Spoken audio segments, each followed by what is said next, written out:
Informasi lainnya pemirsa, Menteri Agama Nasaruddin Umar angkat bicara terkait dengan kasus dugaan pelecehan seksual yang terjadi di salah satu pondok pesantren di Kabupaten Pati, Jawa Tengah. Saat ini Kementerian Agama tengah fokus melakukan pembenahan guna mencegah kasus serupa kembali terulang.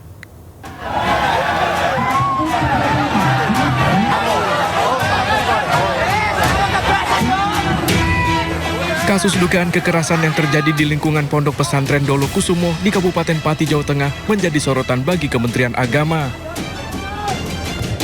Menteri Agama Nasaruddin Umar menegaskan pihaknya tidak tinggal diam terkait kasus tersebut. Saat ini Kementerian Agama tengah fokus melakukan pembenahan secara menyeluruh terhadap sistem dan pengawasan di lingkungan lembaga pendidikan agama.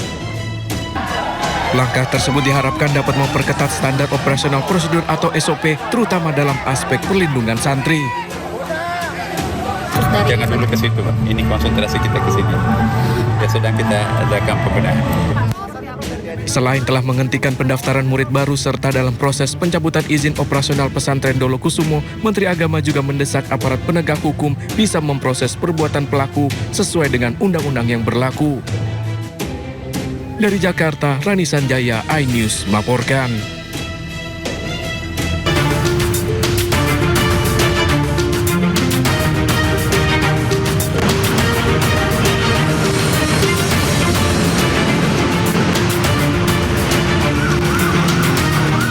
Ya pemirsa, saatnya kita simak pantauan lalu lintas pada hari ini dan kami telah terhubung dengan Brigadir Cici Arangga dari NTMC Polri yang kini berada di kawasan Jalan Haji Rasuna Said, Kuningan, Jakarta Selatan.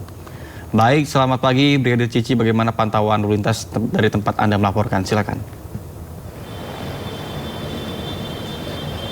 Ya, baik, terima kasih Nata dan selamat pagi pemirsa. Mari kita update bersama informasi arus lalu lintas pagi hari ini.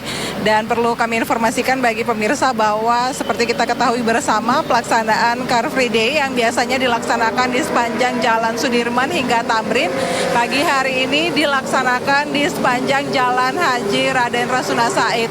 Dan pagi hari ini terbilang untuk kendaraan-kendaraan yang melintas pada kawasan Rasuna Said sendiri dalam keadaan relatif lancar walaupun adanya pembatasan-pembatasan jalan, yang mana untuk pagi hari ini sendiri kendaraan-kendaraan yang melintas di sepanjang Rasuna Said mulai dialihkan, khususnya bagi para pengendara dari arah Mampang yang nantinya akan menuju ke arah Warung Buncit ataupun juga yang akan menuju ke arah Kuningan. Pagi hari ini mulai dialihkan menuju ke arah kawasan Kasablanka dan akan berputar balik untuk mencari alternatif menuju ke tujuan Anda. Dan untuk pagi hari ini sendiri pelaksanaan CFD yang dilaksanakan di kawasan Rasuna Said masih terus berlangsung dan dilangsungkan tadi pukul 05.30 atau setengah 6 pagi sampai dengan pukul 10.00 waktu Indonesia Barat. Dan pagi hari ini untuk kami update bahwa pelaksanaan CFD yang berlangsung di Rasuna Said sendiri mulai dipenuhi oleh masyarakat yang melaksanakan olahraga pagi, baik yang melaksanakan jalan pagi ataupun juga melaksanakan jogging, serta ada beberapa masyarakat yang melaksanakan goes di sekitaran kawasan ini sendiri.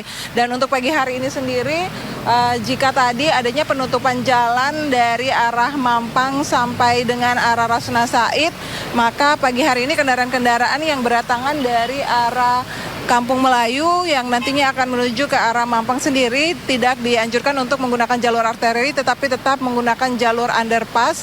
Dan untuk kendaraan-kendaraan yang nantinya akan menuju ke arah Tanah Abang melalui underpass dari arah Kampung Melayu masih tetap bersifat normal. Dan untuk kendaraan-kendaraan dari arah Kampung Melayu yang nantinya akan mengambil lajur sebelah kiri untuk berbelok ke arah Mampang, kami menghimbau untuk tetap berhati-hati dengan selalu menjaga batas laju kecepatan kendaraan Anda, mengingat banyaknya aktivitas masyarakat yang masih melaksanakan olahraga pagi pada kawasan ini sendiri.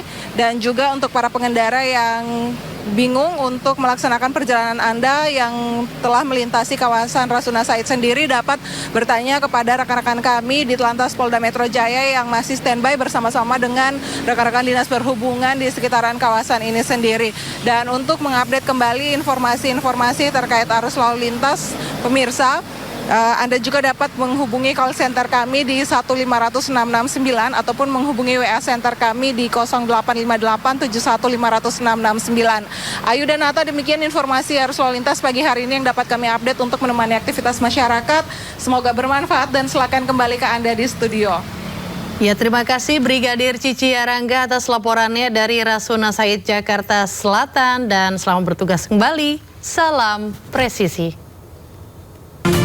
Pemirsa, Barreskrim Polri berhasil mengungkap kasus judi online yang melibatkan warga negara asing di gedung perkantoran di Hayamwuruk, Jakarta Barat. Dari 321 orang yang ditangkap, 275 orang ditetapkan sebagai tersangka, sisanya masih dalam penyidikan. 321 warga negara asing ditangkap dalam jaringan judi online internasional. Kelompok ini didominasi oleh 228 warga negara Vietnam, 57 warga negara Cina, serta puluhan lainnya berasal dari Laos, Myanmar, Thailand, Malaysia, dan Kamboja. Polisi menemukan 75 domain dan situs web yang diduga kuat menjadi sarana aktivitas perjudian daring tersebut. Polisi bersama Kementerian Imigrasi terus melakukan pemeriksaan intensif serta analisis digital forensik untuk melacak aliran dana dan pusat server jaringan komunikasi pelaku. Kami menemukan dugaan adanya aktivitas perjudian yang dilakukan secara terorganisir dan melibatkan warga negara asing dari berbagai macam negara. Para pelaku kami tangkap dalam keadaan tertangkap tangan, dalam arti para pelaku sedang melakukan operasional ataupun kegiatan daripada judi online. Dari para pelaku yang berhasil kita amankan, jumlahnya mencapai 321 orang. Ya, sebelumnya ratusan warga negara asing di Batam ditangkap Direktorat Jenderal Imigrasi karena terlibat dugaan penipuan investasi secara daring. Mereka ditangkap di sebuah apartemen di kawasan Lubuk Baja, Batam, Kepulauan Riau.